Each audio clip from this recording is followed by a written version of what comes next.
고금소총과 야담. 소원을 들어주는 그림.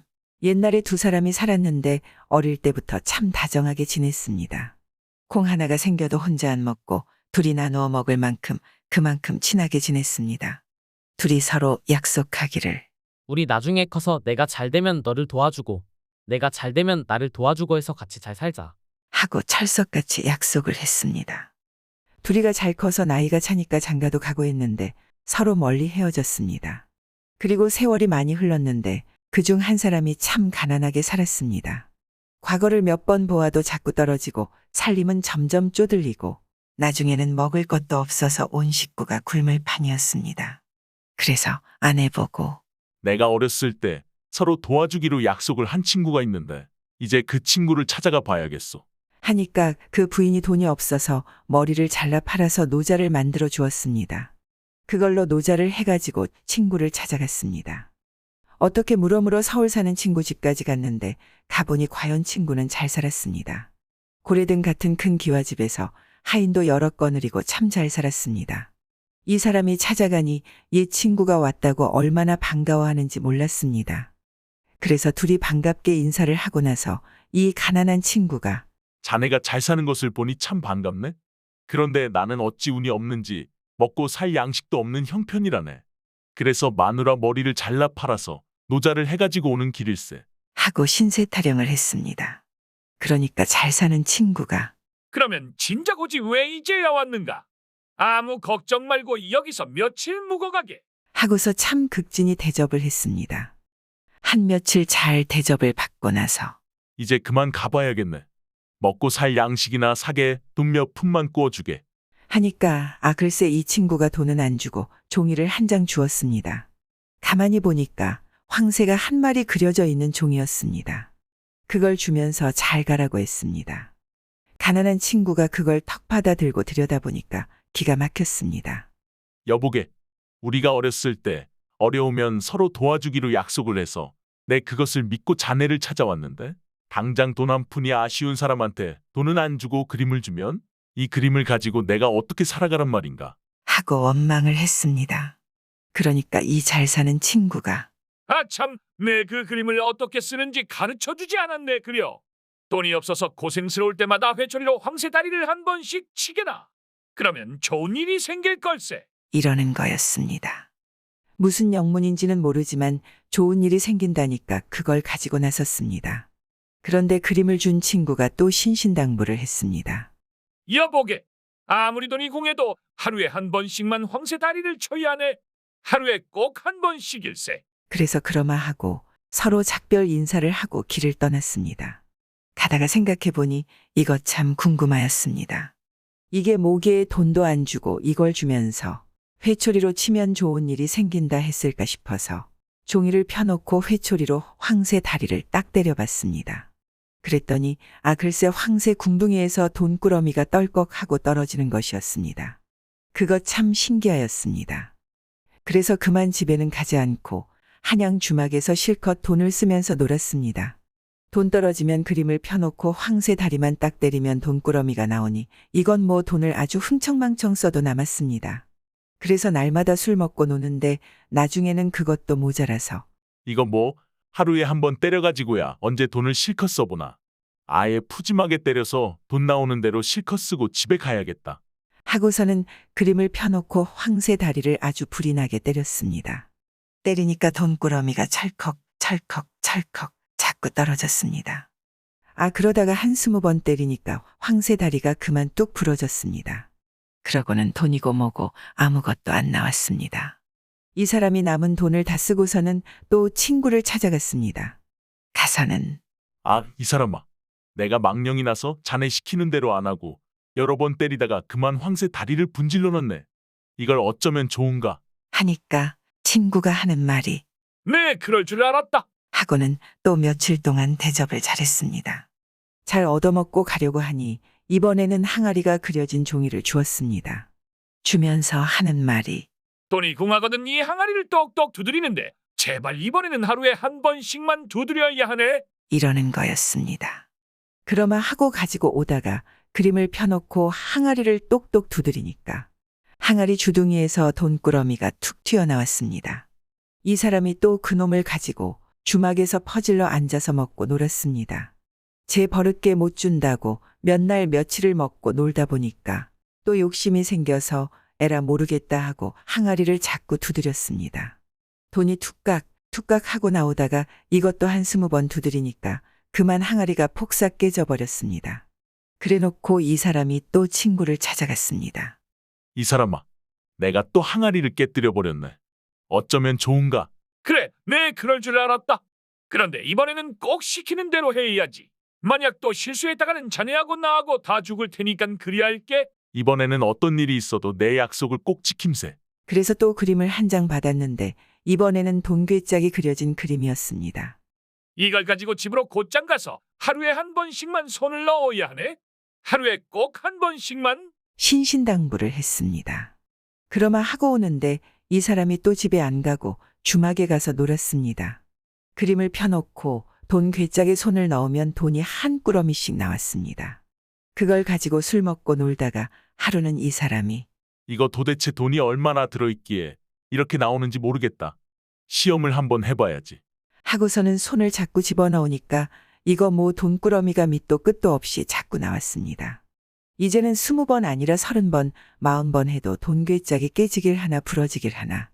자꾸자꾸 손을 집어넣는 대로 돈이 나오는 거였습니다. 이때 나라에 큰 창고가 하나 있는데 이 창고에서 꼭 하루에 돈이 한 꾸러미씩 없어졌습니다. 그래도 워낙 창고가 크고 돈이 많아서 표가 안 났습니다. 그런데 하루는 창고 지키는 사람이 보니까 창고 안에서 돈이 쩔렁쩔렁 날아가더랍니다. 돈꾸러미가 하나둘도 아니고 수십 개, 수백 개가 쩔렁쩔렁 날아가는데 지붕 굴뚝으로 해서 하염없이 날아가는 것이었습니다. 돈이 돈을 따라서 줄줄이 달려 올라가는 거죠. 그래서 창고 지키는 사람들이 그 돈을 따라 가봤습니다. 그랬더니 어느 주막 안으로 쩔렁쩔렁 들어간단 말입니다.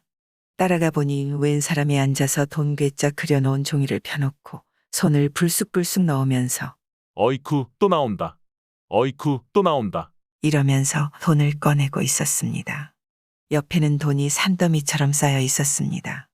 그래서 나랏돈 훔치는 도둑이라고 꽉 붙잡아서 오라를 지웠습니다. 그리고 관청에 끌고 갔습니다. 끌고 가서 문초를 하는데 내 이놈, 어디서 그런 재주를 배웠느냐? 하고 바른 대로 되라고 곤장을 치니까 이 사람이 그동안 있었던 일을 죄다 말했습니다. 그러니까 그림을 그려준 친구도 같이 잡혀왔지 뭐예요. 둘을 잡아놓고 너희들은 나랏돈을 훔쳐냈으니 살려둘 수 없다. 하고서 둘 다 사형 선고를 내렸습니다. 친구 말대로 이제는 둘 다 죽게 생겼습니다. 그러게 이 사람아, 내가 뭐라고 시켰나? 하루에 한 번씩만 꺼냈으면 아무 탈 없었을 게 아닌가? 내가 잘못했네. 다시는 안 그럼세. 다시는 안 그러고 뭐고 이제는 죽을 판일세. 사형 날짜가 되어서 둘이 끌려 나왔습니다. 형장으로 끌려가서 이제 곧 죽을 판인데 그림을 그려준 친구가 관원에게 사정을 했습니다. 죽기 전에 그림을 한 번 그리고 죽게 해주시오. 죽을 사람 소원인데 누가 안 들어주겠어요. 큰 종이에다가 붓하고 먹하고 갖다 주니까 이 친구가 종이에 말을 한 마리 그렸습니다. 하얀 말을 한 마리 그리고 채찍을 그리더니 갑자기 붓을 집어던지고는 친구더러 자네 나를 꼭 붙잡게. 하고서 그림 속의 말 잔등에 얼른 올라타고 백마야 가자. 하고 채찍으로 한 번 때리니까 말이 펄펄 살아서 히잉하고 공중으로 떠올라 가더랍니다. 그래서 휑하니 하늘로 올라갔습니다. 뭉게뭉게 올라간다. 옛날 어느 곳에 글만 읽는 선비가 살았습니다. 벼슬도 못하고 글만 읽으며 살다 보니 집안 형편이 말이 아니었습니다. 일을 해야 먹고 살 것인데 당최 일은 하지 않고 공자왈 맹자왈만 하고 앉았으니 뭐가 생기겠어요. 목구멍에 거미줄을 칠 지경인데 그나마 아내가 날품팔이를 해서 곡식 되박이나 얻어오는 것으로 근근히 연명을 했습니다. 하루는 선비의 아내가 마당에 벼를 널어놓고 일하러 나간 사이에 소나기가 쏟아졌습니다. 그런데도 선비는 남의 떡 나 몰라라 하고 방에 앉아 글만 읽었습니다. 그러니 어떻게 되겠어요?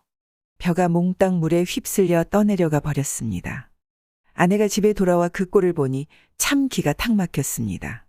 이래서는 못 살겠으니 내일부터 밖에 나가 돈을 벌어오든지 그게 싫으면 아예 집을 나가든지 하세요. 허, 평생 글 읽는 재주밖에 못 배운 내가 어디 가서 어떻게 돈을 번단 말이요? 그리고 집을 나가면 어디 가서 뭘 먹고 살란 말이요? 두말하기 싫으니 내일 당장 나가요. 이쯤 되니 안 나갈 도리가 있나요? 나갔지요. 막상 행정을 꾸려 나가기는 했는데 나가보니 앞이 막막하였습니다. 뭐 어떻게 하자는 작정도 없으니까 그저 발길 닿는 대로 자꾸 갔습니다. 가다 보니 한 마을에 그늘 좋은 정자나무가 있고 그 아래 사람들이 몇이 앉아 있기에 저도 가서 쉬었습니다. 쉬면서 생각해보니 제 신세가 참 한심하였습니다. 그놈의 글을 읽는다고 평생 헛고생만 하다가 기어이 마누라한테까지 쫓겨나는 신세가 됐으니 얼마나 한심하겠어요. 그래서 혼잣말로 한심 가련타 이 신세야. 한심 가련타 이 신세야. 했습니다. 그랬더니 옆에 있던 사람들이 깜짝 놀라며 무릎을 칩니다. 거참 용하고도 용하오. 이 생원네 집에 우환이 있는 걸 어찌하셨소? 이러고 야단법석을 떨었습니다. 알고 보니 그 마을에 이씨 성에다가 신세라는 이름을 가진 생원이 있는데 그 생원의 고명딸 이름이 한심이었습니다. 그 한심이가 몹쓸 병에 걸려 다 죽게 되었습니다. 그런 판국의 한심 가련타 이 신세야 하고 중얼거렸으니 이건 뭐 족집게도 이런 족집게가 없죠. 이래서 선비는 뜻밖에도 용한 점쟁이로 알려졌습니다.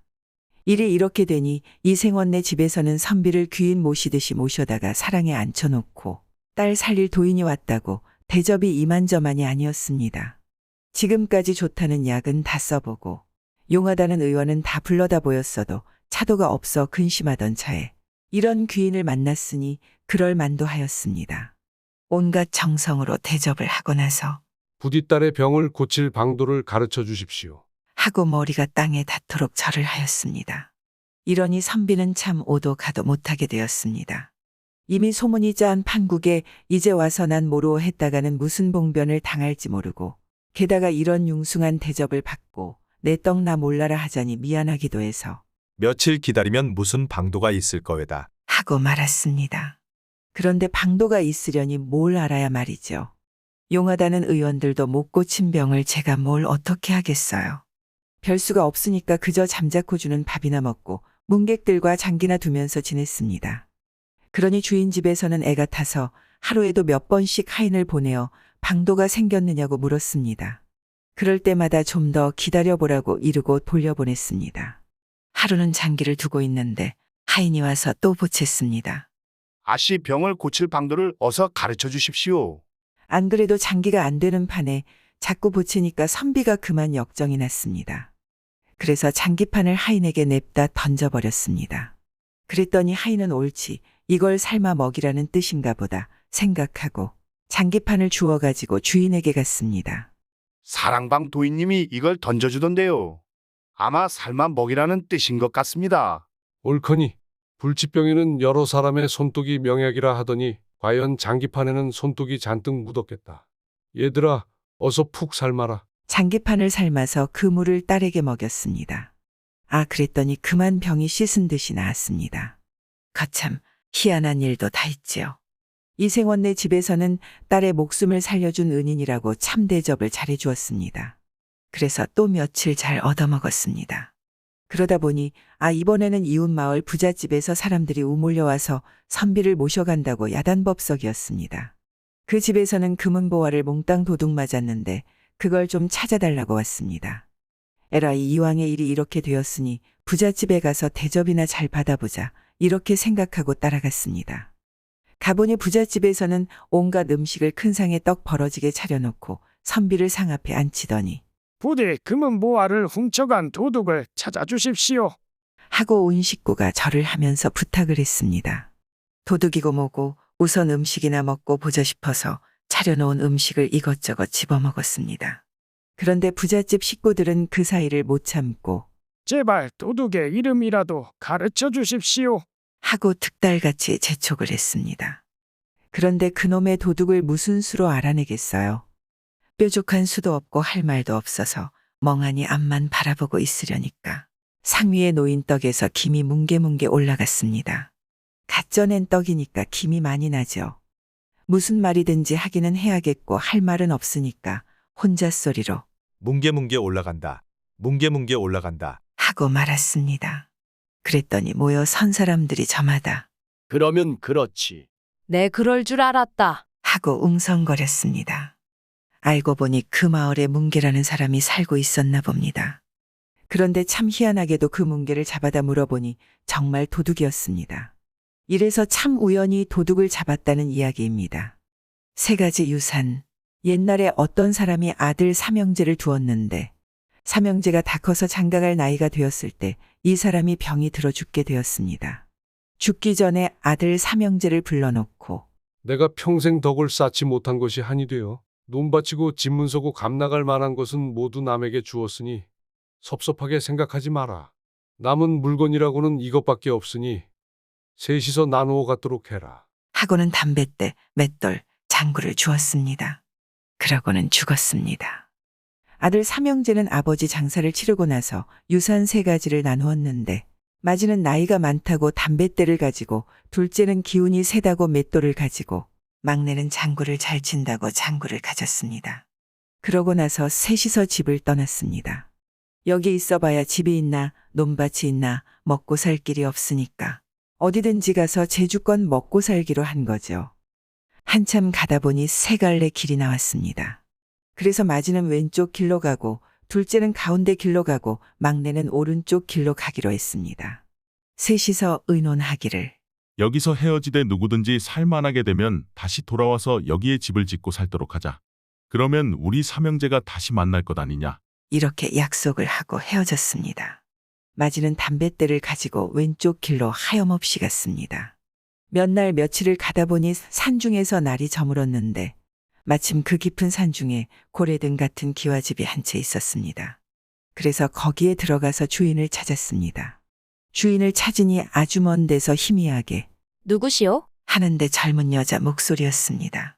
대문을 열고 들어가니 또 대문이 있고 대문을 열고 들어가니 또 대문이 있고 이렇게 12대문을 다 열고 들어가니 참 대궐 같은 집안에 처녀 혼자 동그만이 앉아 있었습니다. 규중처녀가 어찌 이 산중에 혼자 사시오?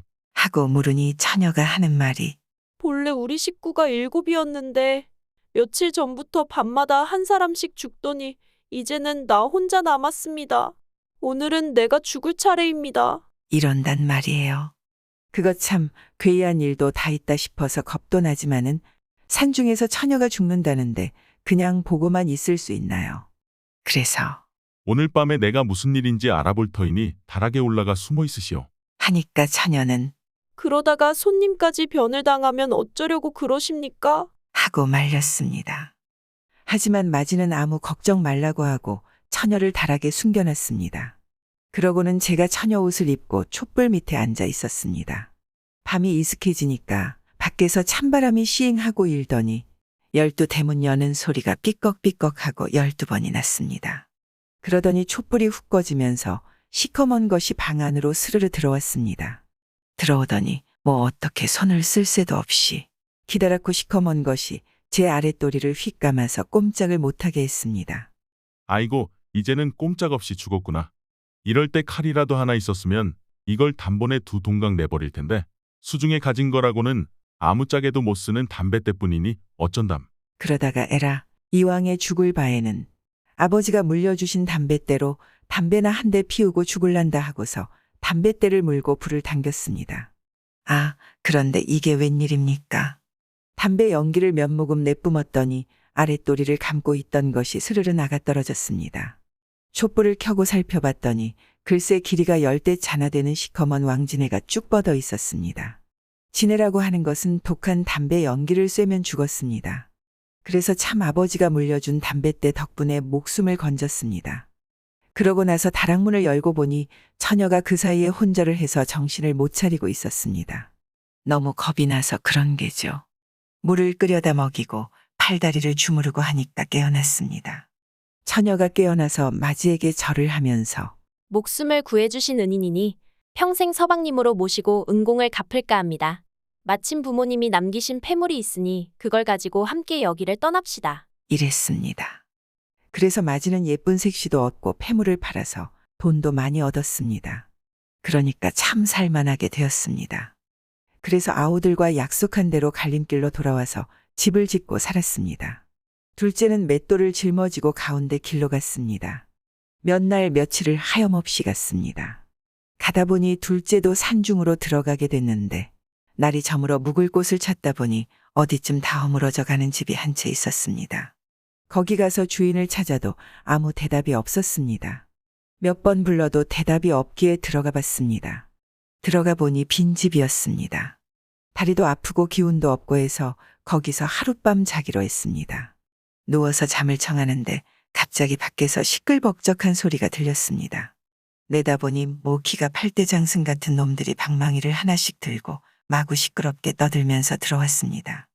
아이고, 내가 집을 잘못 들었구나. 둘째는 급한 김에 맷돌을 둘러매고 다락으로 올라갔습니다. 다락에 올라가서 다락문 틈으로 가만히 내다보니 험상궂은 놈들이 우르르 몰려 들어와서 얘들아, 배고픈데 밥이나 먹자. 하더니 밥 나와라, 밥. 하고서 들고 있던 방망이를 빨래방망이 두드리듯이 뚝딱뚝딱 두드렸습니다. 그러니까 금세 하얀 쌀밥이 솔솔 나왔습니다.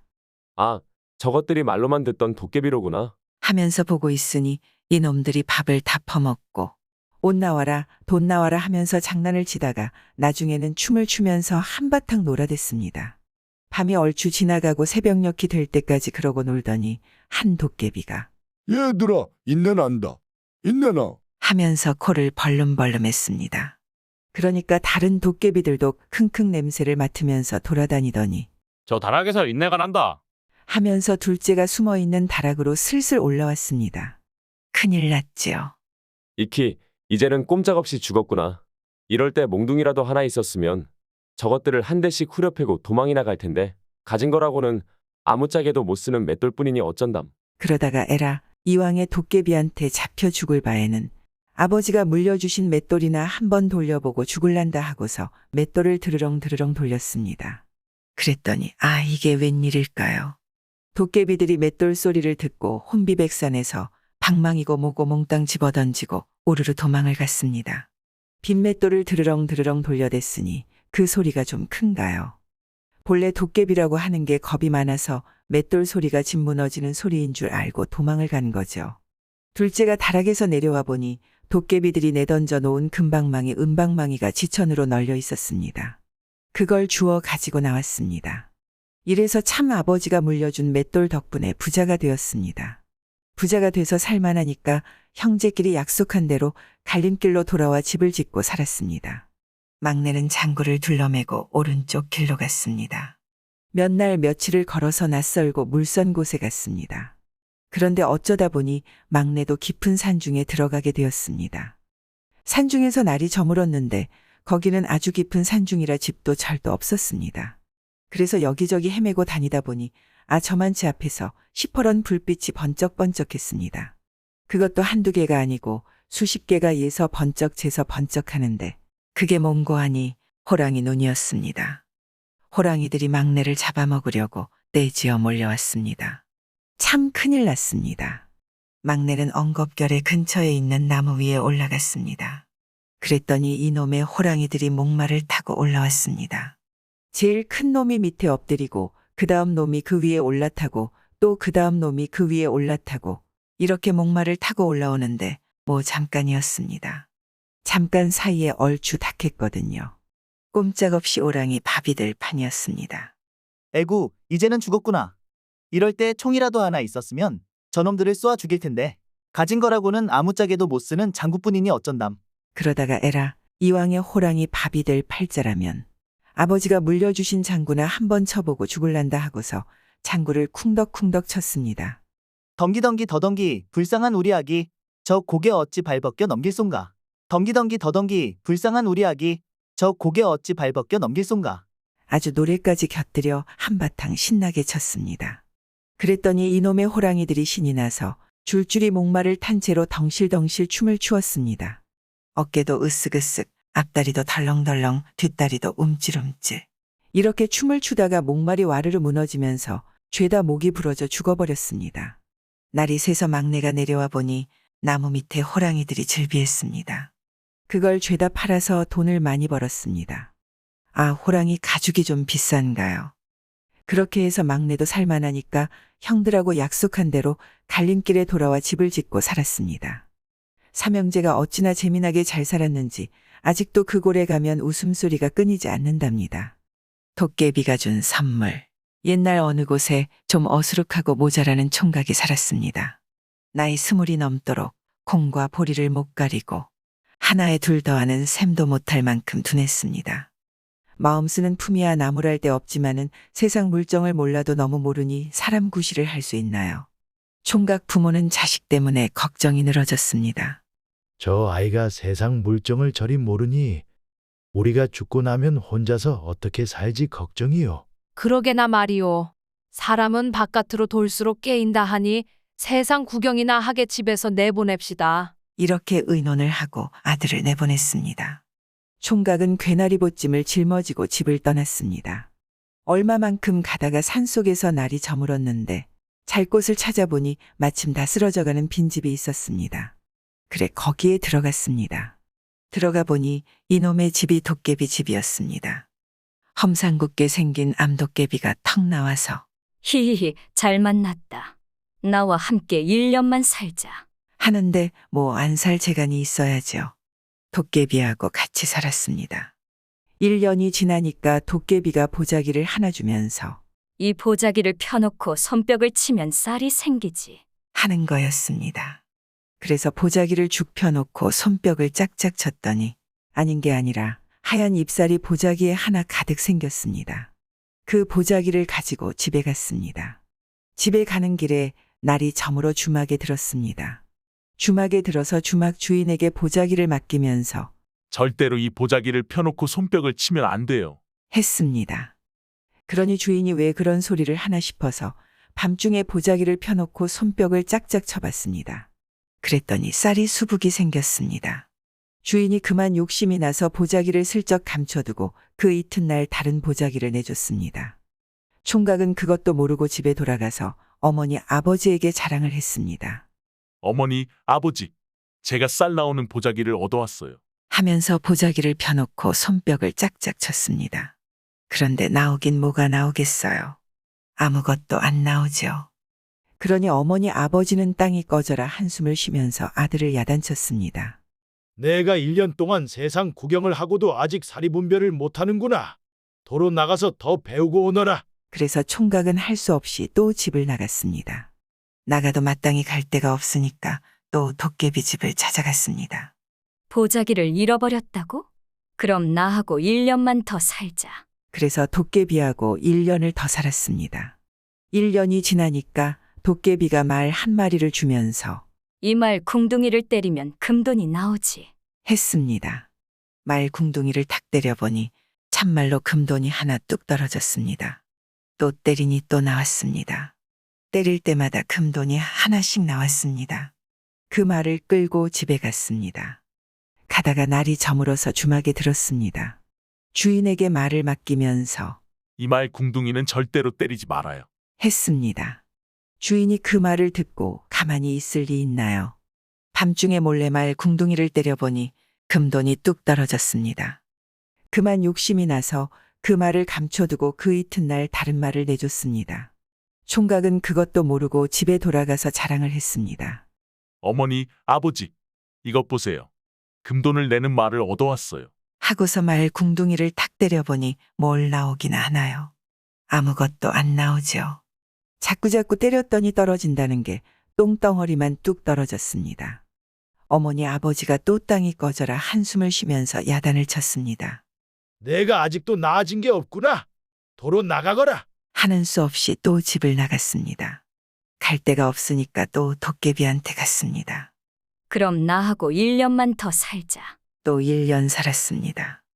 1년이 지나니까 도깨비가 방망이를 하나 주면서 이 방망이를 보고 때려라 하면 방망이가 사람을 때리지. 했습니다.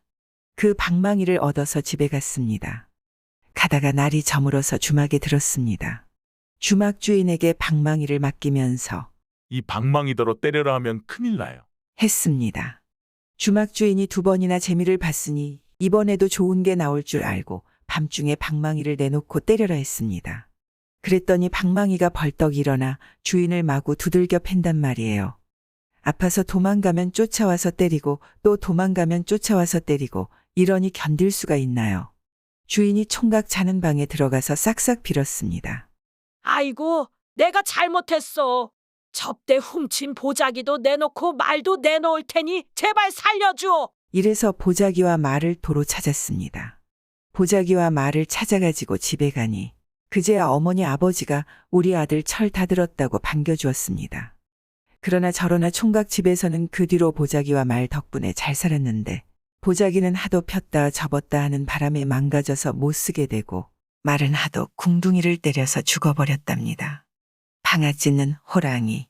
옛날 옛적 호랑이가 담배 피우고 까맣같이 말할 적에 어느 두매산골 외딴 집에 젊은 내외가 어린 남매를 데리고 살았습니다. 하루는 내외가 산 너머 친척 집에 잔치가 있어서 거기에 가느라고 집을 비우게 되었습니다. 어린아이들이 따라가려고 하는 걸 먼 길 가는데 거치적거린다고 잘 구슬려서 떼어놓았습니다. 이따가 올 때 떡이야 고기야 많이 가져올 테니 이 감자나 구워 먹고 놀아라. 이러고 감자를 한 소쿠리 내주면서 아이들을 달래놓고 가버렸습니다. 아이들끼리 화롯불에 감자를 구워 먹으면서 놀고 있는데 이때 산에서 호랑이 한 마리가 어기적 내려왔습니다. 뭐 먹을 것이 없나 하고서 말이에요. 이 호랑이가 이 집에 슬슬 기어들어와서 문틈으로 방 안을 빼꼼 들여다보니까 아이들 둘이서 화롯불에 감자를 구워 먹고 있었습니다. 마침 배가 고프던 참인데 잘 되었다. 저 감자도 빼앗아 먹고 아이들도 잡아먹으면 좀 좋으냐. 호랑이가 입맛을 쩍쩍 다시면서 문으로 들어가려고 앞발을 내밀어 문고리를 잡아당겼습니다. 그런데 문고리가 안 잡히는 바람에 애꿎은 문살만 벅벅 긁었습니다. 오누이가 방 안에서 놀다 보니 밖에서 문살 긁는 소리가 드드득 났습니다. 놀라서 문틈으로 내다보니까 집채만한 호랑이가 문으로 들어오려고 그러고 있었습니다. 에구머니, 호랑이다. 누이 동생이 무서워서 발을 동동 구르니까 오라비가 얼른 반지꼬리에서 바늘을 한 움큼 꺼내가지고 창호지에다 콕콕 찔러놨습니다. 호랑이가 또다시 문을 열려고 앞발로 문살을 긁으니까 창호지에 박힌 바늘이 발바닥을 콕콕 쑤셨습니다. 어이쿠, 따가워. 호랑이가 기겁을 하고 물러났습니다. 그러고는 이제 문으로는 못 들어가겠으니까 다른 곳으로 들어갈 데를 찾았습니다. 빙빙 돌아다니다 보니 바깥 아궁이가 눈에 띄었습니다. 그 아궁이로 쑥 들어갔습니다. 아궁이 속에서 구들장을 뚫고 들어가려는 거였습니다.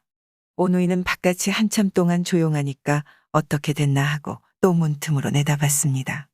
내다보니까 호랑이가 바깥 아궁이에 몸을 들이밀고 꼬리만 달랑달랑하였습니다. 에구머니, 호랑이가 아궁이로 들어온다. 누이가 무거워서 벌벌 떠니까 오라비가 얼른 뒷문을 열고 나가 젖은 집단에 불을 붙여서 굴뚝에다 집어넣었습니다. 젖은 집단에 불이 붙었으니 연기가 사방팔방에 진동을 하였습니다. 그래놓고 다시 방에 들어와서 문을 잠그고 있었습니다. 호랑이란 놈이 아궁이로 들어가서 구들장을 뚫으려고 용을 쓰는데 굴뚝 쪽에서 매캐한 연기가 사정없이 밀어닥쳤습니다. 어이쿠, 숨막혀. 매운 연기가 방골의 속을 가득 메우니 견딜 수가 없었습니다. 얼른 밖으로 나올 수밖에요. 조그마한 아이들에게 2번씩이나 당한 호랑이가 화가 잔뜩 나서 다른 곳으로 들어갈 데를 찾아 빙빙 돌더니 글쎄 이번에는 지붕으로 올라갔습니다. 지붕을 뚫고 내려가려고 했습니다. 오누이는 바깥이 또 조용해서 문틈으로 내다보니까 호랑이가 안 보였습니다. 이제 살았나 보다 하고 한숨을 쉬는데 지붕이 왈각달각했습니다. 그러더니 천장에 구멍이 뻥 뚫리면서 호랑이 다리가 쑥 내려왔습니다. 호랑이가 지붕에 구멍을 뚫어놓고 한쪽 발을 디디려고 밑으로 내리는 거였습니다. 에구머니, 호랑이가 지붕에서 내려오네. 오누이는 뭐 어떻게 할 수가 없으니까 서로 부둥켜 안고 발만 동동 굴렀습니다. 그러다 보니 아까 구워 먹던 감자가 아직도 화롯불에 남아있는 게 보였습니다. 새까맣게 구워진 감자를 얼른 호랑이 발밑에 갖다 놨습니다.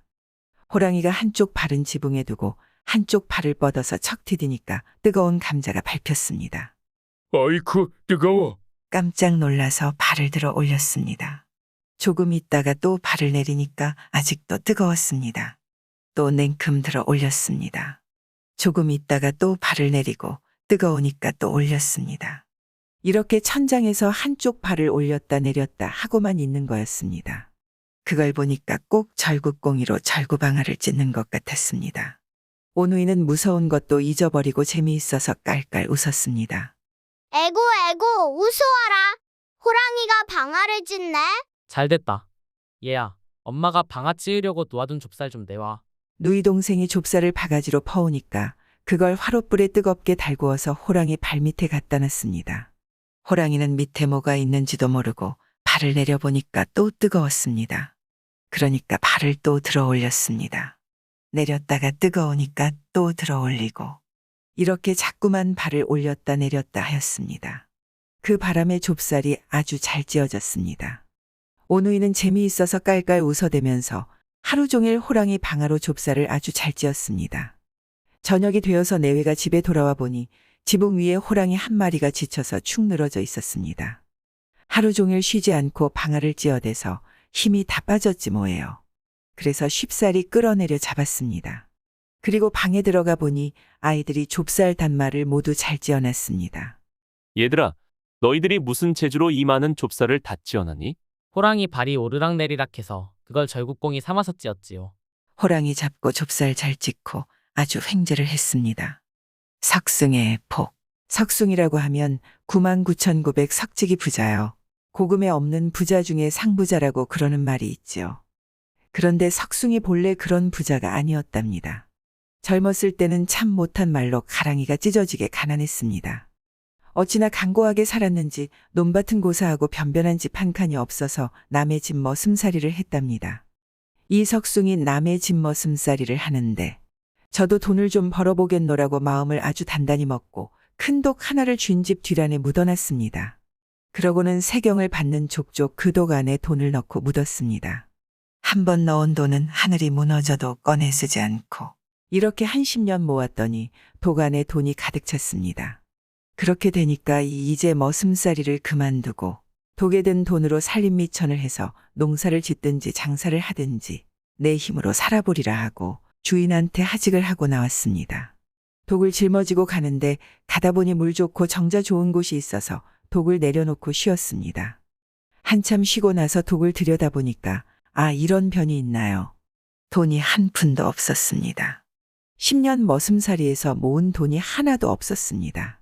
참 억장이 무너졌습니다. 이게 무슨 조화냐 아무리 생각해도 제복이 없는 탓이지 뭐 다른 사달이 있을 것 같지 않단 말이에요. 아이고 내 팔자야. 이렇게 지지리도 복이 없어가지고야 어떻게 살아간단 말이냐. 석숭이 생각하다가 대체 왜 이렇게 복이 없는지 염라국 염라대왕한테 가서 물어나 봐야겠다고 작정을 했습니다. 그래서 염라국을 찾아 길을 떠났습니다. 가다가 배고프면 빌어먹고 날 저물면 인가 찾고 이렇게 하염없이 갔습니다. 하루는 가다가 날이 저물어 불이 빤한 인가를 찾아가니 젊은 색시가 바느질을 하고 있었습니다. 주인 계시오? 예, 주인 있소. 하룻밤 유해 갑시다. 그러시오. 이렇게 해서 그 집에서 하루 묵어가게 됐는데 주인 색시가 저녁밥을 한 상 차려주기에 먹고 나서 이런저런 수작을 했습니다. 젊은 색시가 왜 혼자 사시오?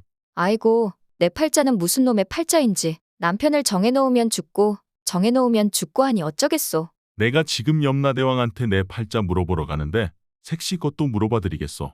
그러면 참 고맙지요. 그래서 거기서 묵고 또 갔습니다. 한참 가다 보니 하얀 영감이 수염이 꽁꽁 얼어서 고드름이 됐는데 그 꼴로 지게에다 큰 바위를 짊어지고 오도 가도 못하고 있었습니다. 영감님은 왜 그러고 있습니까? 왜 그런지 나도 모르겠네. 내가 지금 염라국 염라대왕한테 내 팔자를 물어보러 가는데 영감님 것도 물어봐 드릴까요? 그러면 좋지. 그래서 또 자꾸 가는데 가다 보니 또 날이 저물었습니다. 휘휘 둘러보니 너른 들판에 마을은 없고 어디 수수깡으로 얼기설기 엮어놓은 오두막이 하나 있었습니다. 거기에 갔습니다. 주인 있어. 여기서 하룻밤 유해 갑시다. 방이 비좁아 손님 드릴 데가 없어만 앉아서라도 하룻밤 묵으시려면 들어오시오. 들어가 보니 참 집골이 말이 아니었습니다. 수수깡 엮어 침방 한 칸에 주인 내외와 아이 셋이 들어앉았는데 발 들일 틈이 없었습니다. 왜 이러고 사십니까? 어찌된 팔자인지 집을 지으면 무너지고 지으면 무너지니 살 수가 있어. 집이 무너져도 목숨이나 부지하려고 이렇게 수수깡 집에서 산다오. 그것 참 안 되었소. 내가 지금 염라대왕한테 내 팔자 물어보러 가는데 댁내 것도 물어봐 드리리다. 그러면 좋지요. 그래서 거기서 하루 묵고 또 갔습니다. 몇 날 며칠 가다 보니 큰 강이 나오는데 강가 모래밭에서 커다란 이무기가 이리 대굴 저리 대굴 구르고 있었습니다. 왜 그렇게 구르느냐? 내 팔자가 기구하여 여기서 천년을 굴러도 아직 용이 못 되고 있다. 내가 지금 염라국 염라대왕한테 내 팔자 물어보러 가는 길인데 내 것도 물어봐 주마. 저 강 너머가 염라국인데 그러면 내가 강을 건네다 주지.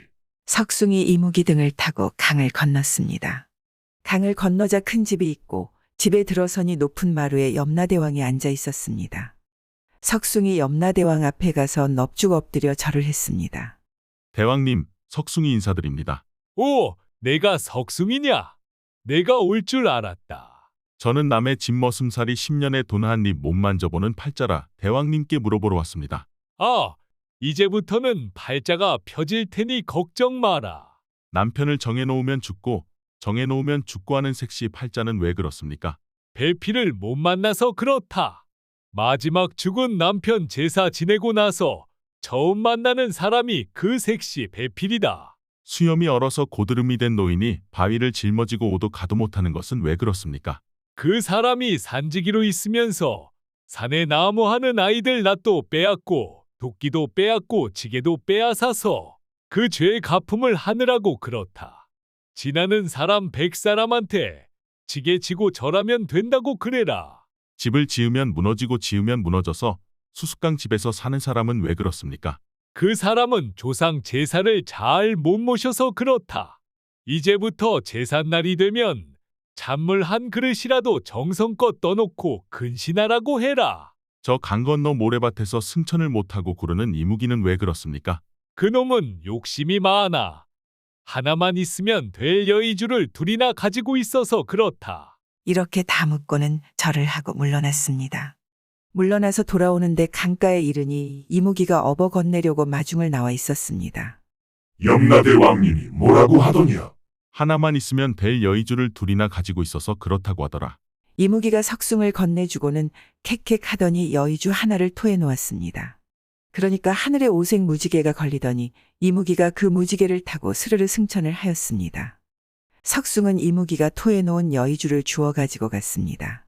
가다가 수수깡 오두막집에 들렀습니다. 염라대왕님이 뭐라고 그럽디까? 조상 제사를 잘 못 모셔서 그렇답니다. 제삿날에는 찬물 한 그릇이라도 정성껏 떠놓고 근신하라셨소. 또 가다가 바위 짊어진 노인을 만났습니다. 염라대왕님이 뭐라고 그러단가? 영감님이 산지기로 있으면서 나무하는 아이들 낫도 빼앗고 도끼도 빼앗고 지게도 빼앗아서 그렇답니다. 지나는 사람 100사람한테 지게 지고 절하면 된다고 그러십디다. 또 가다가 색시 집에 들렀습니다. 아, 이제 오시오? 염라대왕님이 뭐라고 하시던가요? 배필을 못 만나서 그렇다오. 마지막 죽은 남편 제사 지내고 나서 처음 만나는 사람이 되게 배필이라 하셨소. 그래요? 어제가 마지막 죽은 남편 제삿날이었는데 그 뒤로 아무도 못 만났으니 당신이 처음 만나는 사람이요. 이렇게 해서 석숭이 그 색시 배필이 되어 100년 가약을 맺고 살았습니다. 그 뒤로는 팔자가 펴서 논밭 사고 집 사고 그러다가 나중에는 99,900 석직이 부자가 되어 살았답니다. 고사썸과 고삿돌. 옛날에 식구는 많으면서 아주 가난하게 사는 집이 있었습니다. 온 식구가 등이 휘어지도록 일을 하는데도 늘 가랑이가 찢어지게 가난했습니다. 왜 그런고 하니 애써 농사를 지어놓으면 땅 임자가 반쯤 가져가고 또 나라에서 세금으로 거두어가고 이래서 남는 게 없단 말입니다. 그러니 재산을 모을 수가 있나요? 입에 풀칠하기 바빴습니다. 이 집에 9살 먹은 아들이 있었는데 이 아이가 하루는 집안 식구들을 모아놓고서 이제부터 우리 식구 누구든지 밖에 나갔다 들어올 적에 돌멩이 하나씩이라도 가지고 들어오도록 해요. 그래서 무엇이든 조금씩 모아보자고요. 하였습니다. 그거 괜찮은 생각이다 하고 식구들이 모두 그대로 따랐습니다. 그 다음부터는 누구든지 밖에 나갔다 들어올 때 빈손으로 들어오는 법이 없었습니다. 그런데 밖에 나간들 못 쓸 만한 게 있어야 말이죠. 그저 죽어라고 흔해 빠진 돌멩이만 주워 모아왔습니다. 들리를 나갔다가도 돌멩이 하나씩 주워 들고 오고 나무를 하러 갔다가도 돌멩이 하나씩 주워 들고 오고 이러니 금세 그 집 마당에 돌무더기가 산더미만하게 쌓였습니다. 그런데 그 집 식구 중에서 누군가 돌멩이라고 주워들고 온 게 사실은 금덩어리였던 모양이었습니다. 그런데도 그 집 식구는 아무도 그걸 금덩어리인 줄 몰랐습니다. 그걸 돌무더기 맨 위에다 턱 올려놓고서는 그냥 돌멩이인 줄만 아는 거였습니다. 그런데 그 마을에 땅임자 영감이 살았습니다. 마을 사람들이 부쳐먹는 논밭이 죄다 이 영감 땅이란 말이죠. 밤낮 일 안 하고 놀아도 가을이 되면 농사꾼들이 농사 지은 걸 반 넘어 갖다 바치니 손끝 하나 까딱 안 하고 부자가 되어 살았습니다. 이 영감이 하루는 담 너머로 그 가난뱅이 집을 건너다 보니까 돌무더기 위에 누런 금덩어리가 번쩍번쩍하는 거였습니다. 아니, 저건 금덩어리가 아닌가? 저 가난뱅이가 저걸 돌무더기 위에 올려놓은 걸 보니 저것도 그냥 돌멩이로 안아보지. 저만하면 쌀 1000석 값도 넘겠는걸. 욕심이 생긴 땅임자 영감이 얼른 가난뱅이 집으로 가서 수작을 걸었습니다. 이 사람아, 여기 이 돌멩이는 무엇에 쓰려고 이렇게 쌓아놨나? 그러니 아버지 대신 9살 먹은 아들이 썩 나서서 우리가 여태 하도 가난하게 살다 보니 재산 모으는 게 소원인데 아무리 애를 써도 재산은 안 모이고 해서 이거라도 모아보자고 이렇게 쌓아놨습니다. 그러니 땅임자 영감이 아이를 슬슬 구슬리는 거였습니다. 이 돌무더기를 돈으로 치자면 뭐 쌀 한 대 값이나 되겠나?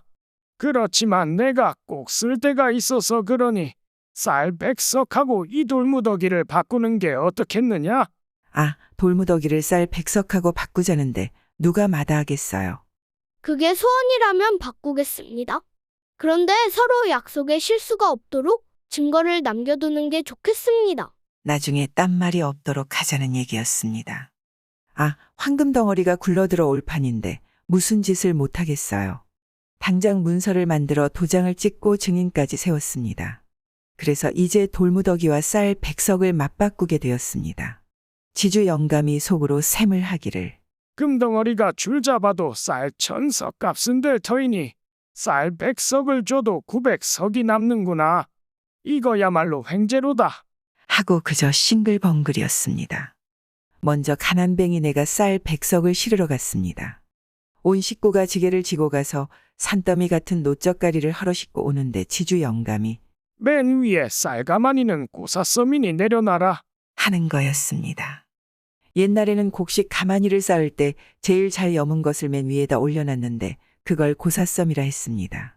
조상님께 고사 지낼 때 바치는 쌀섬이라는 뜻입니다.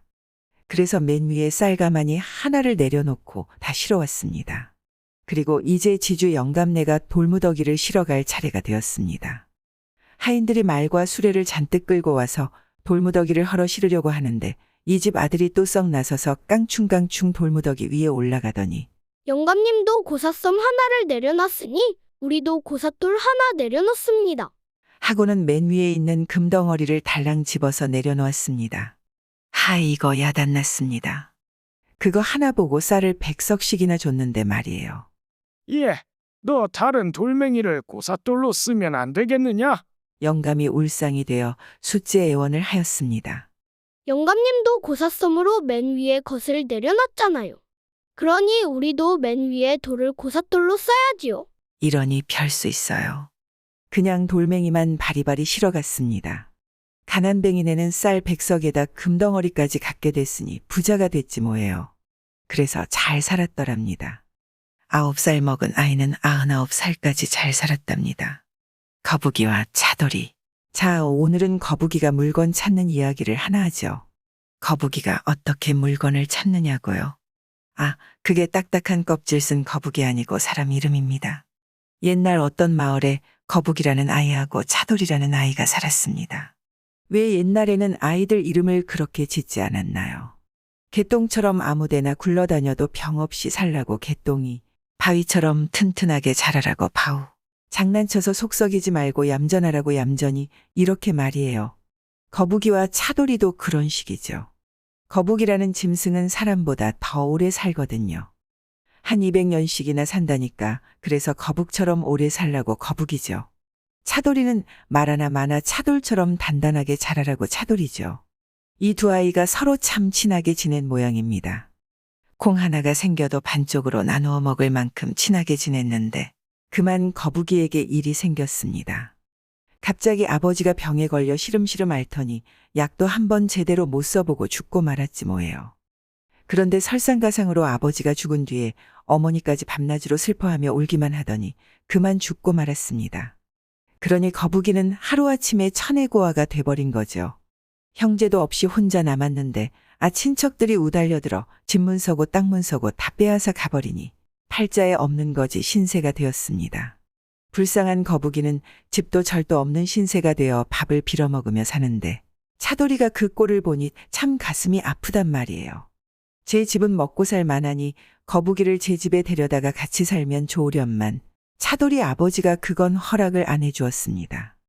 그러니 그저 때가 되면 제 몫으로 돌아온 밥이나 싸다가 거북이에게 갖다 주고 저 입던 헌 옷이나 벗어주고 이렇게 지냈습니다. 차돌이가 어떻게 하면 거북이를 제 집에 데려다 같이 살고 궁리를 하다가 묘한 꾀를 하나 냈습니다.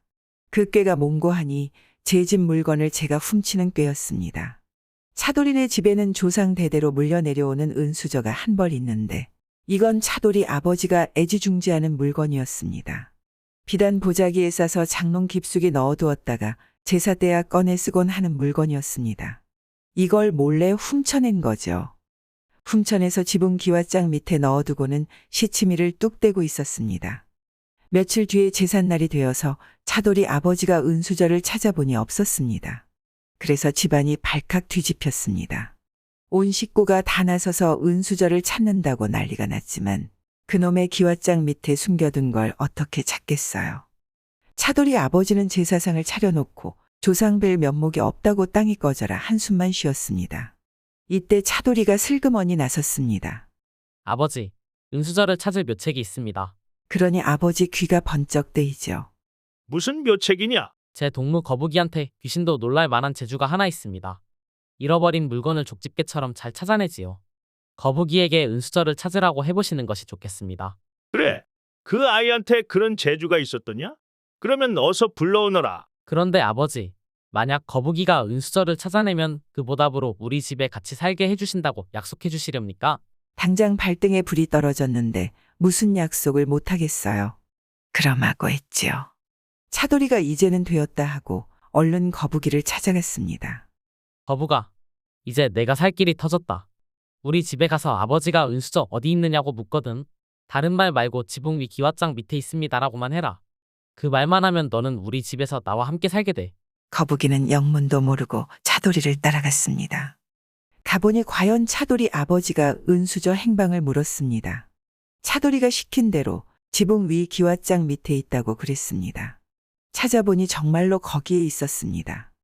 허, 예사 재주를 가진 아이가 아니로군. 약속한 일이니 너는 오늘부터 우리 집에서 살도록 해라. 이렇게 해서 거북이는 거지 신세를 면하고 차돌이 집에서 살게 되었습니다. 중국 임금이 된 머슴. 옛날에 남의 집 머슴 사는 총각이 살았습니다. 일 잘하고 하우대도 멀쩡한 총각인데 한 가지 흉이 있다면 말을 할 때 말이 새서 가운데치가 안 나온다는 것이었습니다. 고구마 그만두고 누룽지 주오. 한다는 게 곰마 그만두고 눅지 주오. 이러는 거지요. 이 총각이 일을 잘해서 농사를 다락같이 지어놨는데 주인이 애썼다는 말 한마디 않고 밤낮밤 많이 먹는다고 구박을 하지 뭐예요. 너 밥을 그렇게 많이 먹다가 우리 집 쌀림 다 말아먹겠다. 이러면서 먹던 밥까지 빼앗아 갔습니다. 총각이 화가 나겠어요? 안 나겠어요? 에라, 이 집 나가서 딴 데에 가서 머슴 살고 말지. 이렇게 생각하고는 나 나간다. 나 나간다. 한다는 것이 말이 새서 나 난다. 나 난다. 이렇게 말했습니다. 주인이 들어보니 난데없이 난다는 것이 하늘로 헐헐 나는 줄 알고 야, 이놈아! 내가 정말 난단 말이냐? 하고 물으니까 총각이 슬그머니 장난기가 돌았습니다. 그래서 내가 날지요. 어디 그럼 날아봐. 그러니까 어림없는 소리 마세요. 우리 고을 사또가 날아라 해도 날지 말지한데 영감님이 날란다고 날 줄 알아요. 했습니다.